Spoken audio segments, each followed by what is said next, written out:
네, 안녕하세요. 오랜만에 영상 찍는 것 같은데, 오늘은 책에 관련돼서 영상을 찍으려고 해요. 원래 유튜브 시작한 때 처음에 책 유튜브를 하고 싶어서 시작을 했는데, 어쩌다 보니까 꽤 지나고 나서 지금에야 하게 됐네요. 오늘 제가 리뷰할 책은 태고의 시간들이라는 책입니다. 폴란드 여성 작가의 책인데, 네, 이 책은 배경은 폴란드이고 세계 1, 2차 대전의 시기를 다루고 있어요. 태고라는 공간 도시 안에서 일어나는 일들인데, 태고는 가상의 도시인데 뭔가 신화적인 성향을 띠는 도시입니다. 되게 무겁고 어두울 수 있는 전쟁의 역사를 허구랑 창의성을 더해서 조금 더 쉽게 다가갈 수 있게 풀어놓은 소설이라고 생각을 하고요. 그리고 굉장히 자연스럽게 전쟁을 그려내고 그 안에서 사람들의 심리도 되게 자연스럽게 그려내서 어, 엄청 무겁지 않게 읽는데 또 나중에 책을 읽으면서 곰곰이 생각해보면 생각할 거리가 많은 책이라고 생각합니다. 제가 이 책을 읽을 때 한 줄평을 말씀을 드리면 신화와 현실의 경계 그리고 보통의 사람들이라는 말을 할 수 있을 것 같아요. 음, 워낙 태고라는 공간이 신화적 공간이기도 하고 그렇게 많이 그려졌거든요. 그리고 일반 등장인물한테도 신화적 요소를 많이 넣어서 되게 환상적인 느낌이 나는 소설이었어요. 그 묘사도 굉장히 뛰어났고 책 자체가 처음부터 끝까지 시간적 흐름을 다루는 장편 소설이 아니라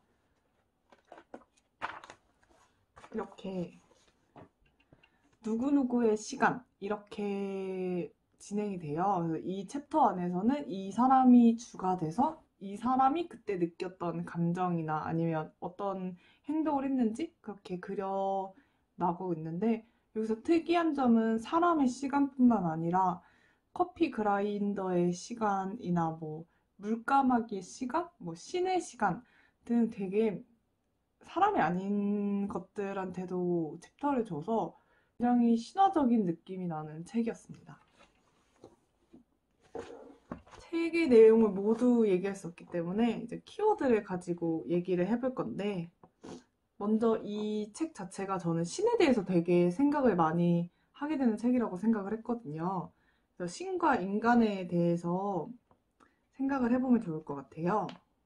제가 개인적으로 저희 집안이 불교라서 불교의 성향을 띠고 있는데 이 책을 읽으면서 이 책에서 묘사하는 신이 굉장히 불교적이다라는 생각을 했어요.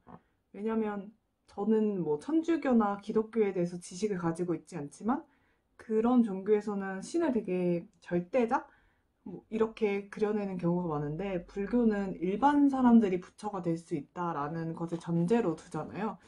그래서 그게 이 책에서도 신이 실수를 하기도 하고 되게 다양한 성향을 띠기도 하고 절대자기보다는 인간적인 성향을 많이 띠는 것을 보여줘서 이게 굉장히 불교적인 느낌이 든다라는 생각을 했는데 이 책의 마지막에 옴기니의 해석이 있어요.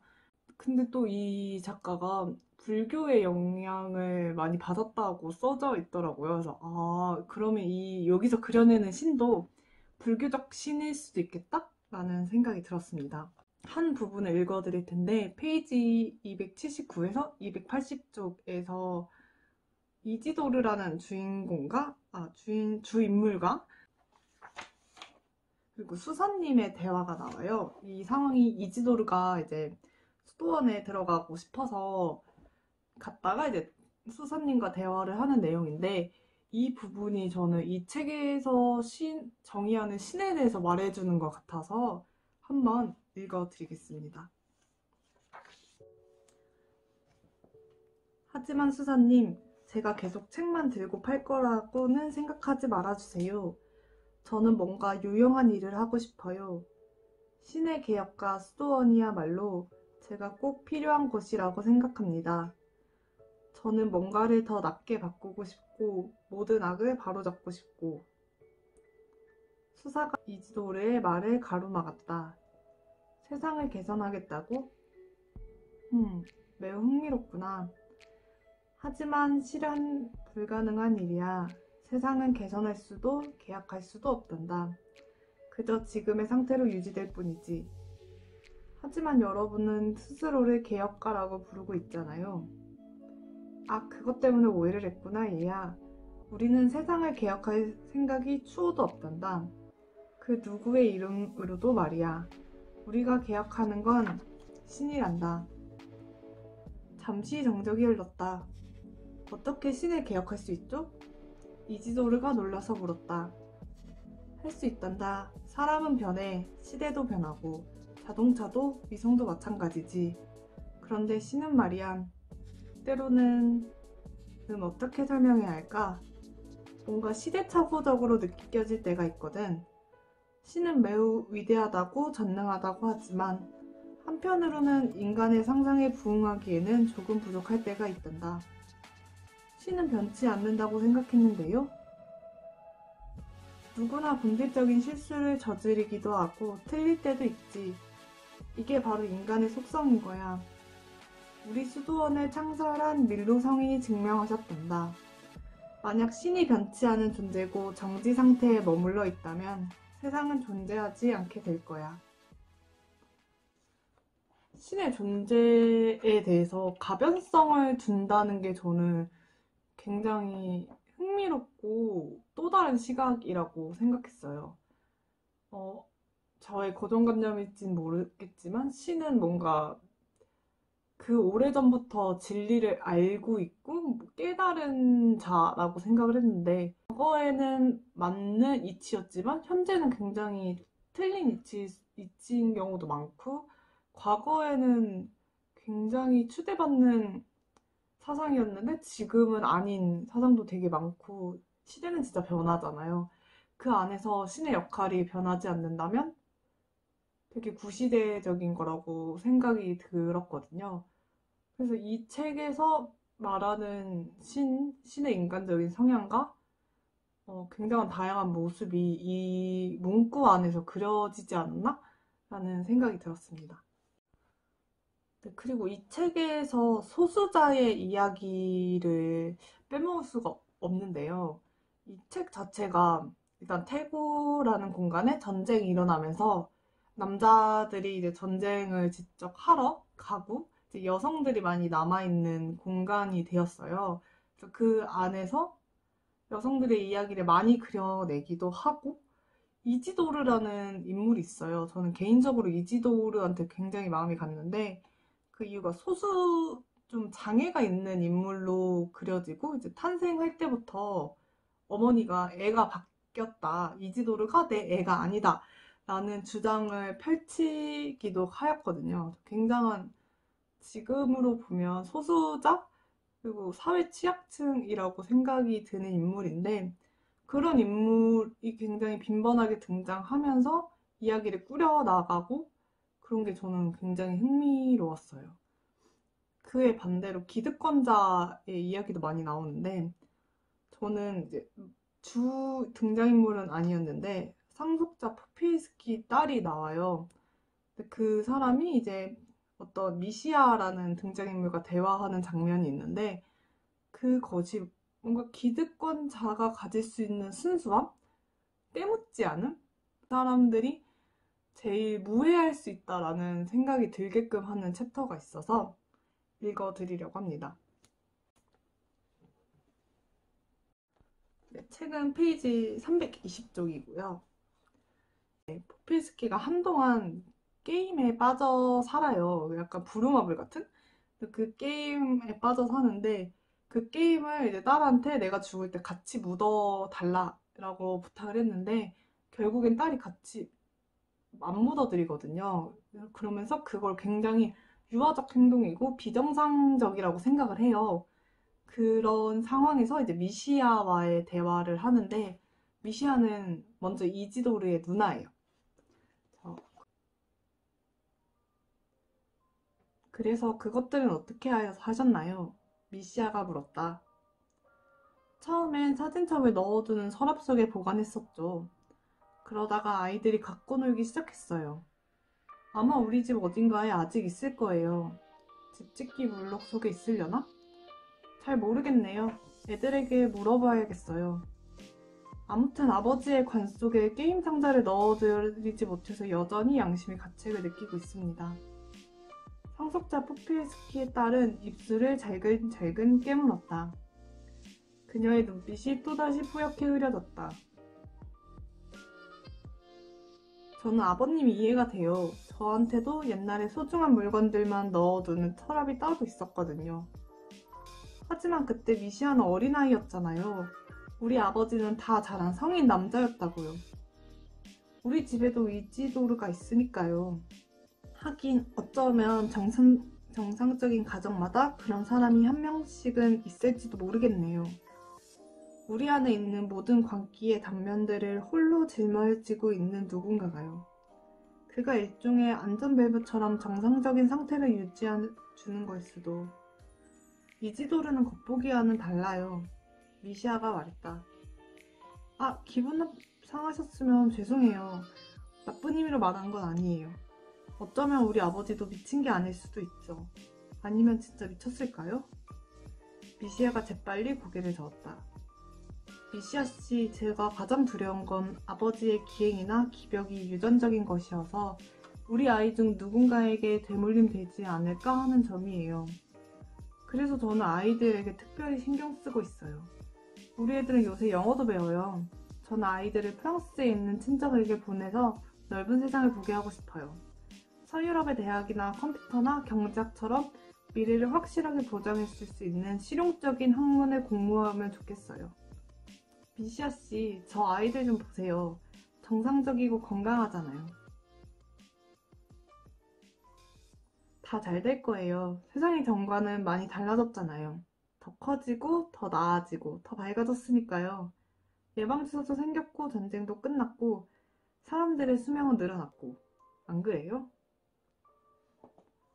네, 포피에스키 딸 부분이 얘기하시는 문장이 저는 굉장히 기득권자의 말투이면서 굉장히 순수한 기득권자라고 생각했어요. 기득권자가 아무래도 소수자나 최하위층의 감정을 이해하기는 쉽지 않죠. 저는 쉽지 않다고 생각하는데 그것을 대변해주는 문장과 챕터라고 생각했어요. 네, 스토리 내에서 이지도르가 스스로 처음으로 돈을 버는 장면이 있는데 그게 이제 진짜 노동으로 벌기보다는 민원을 이용해서 네, 정확히 어떤 거라고 설명하긴 힘들지만 노동력보다는 약 그 제도를 이용해서 돈을 버는데 그때 이지도로가 너무 감탄하고 내가 스스로 번 돈이야 이러면서 굉장히 기뻐하는 모습을 보여주는데 뭔가 그런 장면이 오버랩 되면서 어, 이렇게 취약층한테는 이렇게 내 스스로 돈을 버는 일, 어떤 일을 하는 일, 이게 되게 중요한데, 기득권자한테는 더 앞으로 나아가는 일, 그리고 정상의 범주 안에 들고 그것에 벗어나지 않는 일, 이런 게 중요하겠다. 그래서 서로의 관점이 되게 다르겠다. 라는 생각이 들었습니다. 네, 또 여성 서사에 대해서 얘기를 안 할 수가 없는데, 어, 이, 이 책에 여성 인물이 굉장히 많이 나오고 되게 다양해요. 성향이나 뭐 행동이나 그 중에서 크워스카라는 주 인물이 있는데 그 인물이 나중에는 뭐 식물과 성적 관계를 맺기도 하고 그 안에서 잉태를 하기도 하고 나중에는 이제 모유로 사람의 상처를 치유하기도 하는 약간의 신적인 존재로 많이 그려지거든요. 이지도르도 마찬가지로 약간의 신적인 성향을 띠고 있어요. 이지도르와 크로스카 딸이 같이 태고의 가장자리를 가고 가장자리의 경계를 볼 수 있고 약간의 신적인 요소를 가지고 있는 등장인물로 존재하는데, 저는 사실 쿠오스카가 몸을 파는 일을 하는 여자였어요. 그래서 좀 사회 취약층한테 신적 요소를 부여해서 가장 신적인 존재로 그려내는 것도 되게 흥미로웠던 것 같아요. 그리고 마지막으로 이제 전쟁에 대한 키워드를 얘기하고 싶은데, 전쟁의 참혹함을 되게 많이 보여줘요. 내 눈앞에 사람이 죽는다던가 아니면 그런 전쟁 후유증으로 두려워하는 모습도 보여주기도 하고, 근데 그 안에서 제가 굉장히 감동받았던 장면이 있는데, 페이지 188쪽에 동네 사람들이 다 같이 이제 피난을 가게 되는 장면인데, 사전에 아무런 약속도 없었지만 사람들이 마련한 숲속 은신처 구조는 태고 마을과 똑같았다. 심지어 크라스니네와 헤루빈네 사이에는 공터를 남겨두었다. 태고에서 그 자리에는 플로렌티카의 집이 자리하고 있었다. 피난이라는 굉장한 급박한 상황에서 그 자리를 정하는데 이제 동네와 똑같은 자리에 지정이 되고 그마저도 같이 함께하지 못한 사람들의 공간을 남겨두는 이런 모습이 저는 뭔가 지역 연대 이런 느낌도 들고 따뜻한 느낌이 들었어요. 그래서 이 장면이 굉장히 중요한 장면인지 아닌지 모르겠는데 저한테는 되게 의미가 깊더라고요. 네, 마지막으로 총평을 하자면 역사적 사실을 바탕으로 신화적인 요소를 적절하고 똑똑하게 활용한 잘 써진 소설. 전쟁이라는 시대상에서 보통 사람들의 삶, 특별하지만 특별하지 않는 삶이라고 생각을 했어요. 네, 책 자체가 묘사가 굉장히 잘 묘사되고 그 필력이 좋다고 해야 되죠. 필력이 좋고 이제 옮기니 분이 굉장히 잘 옮겼어요. 이런 한국어의 감성으로도 이해할 수 있도록 잘 옮겨낸 소설이라서 한 번쯤 읽어보시면 좋을 것 같습니다. 책 리뷰를 굉장히 하고 싶었는데 굉장히 뒤늦게 시작을 한 것 같아서 오늘 첫 시간인데 어땠는지 잘 모르겠습니다. 근데 책 리뷰는 꾸준히 올리려고 하고 있으니까 많은 관심 부탁드립니다. 감사합니다.